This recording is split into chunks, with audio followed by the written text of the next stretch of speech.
কাঁধে কাঁধ মিলাবার সময় এসেছে, বুকে বুক মিলাবার। আর কতকাল শক্তি ক্ষয় করবেন নিজেদের মধ্যে? শক্তি ক্ষয় করুন কমন শত্রুর বিরুদ্ধে।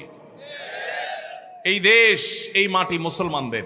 এদেশে যত জুলুম, নির্যাতন, নিষ্পেষণ, এগুলো সবচেয়ে বেশি হয়েছে মুসলমানেরা আল্লাহ এবং তার রাসূলের আনুগত্যের কারণে। এরপরও যদি আমরা পরস্পরের সাথে কাঁধে কাঁধ মিলিয়ে কাজ না করি, আপনি আপনার উপায়ে কাজ করবেন ভাই, আমি আমার উপায়ে কাজ করব। আমি আপনারটাকে সঠিক মনে করি না, কিন্তু তাই বলে আপনাকে আমি শত্রুও মনে করি না, কারণ আমাদের উভয়ের গন্তব্য এক। আল্লাহ আমাদেরকে এক এবং নেক হওয়ার তৌফিক দান করুন।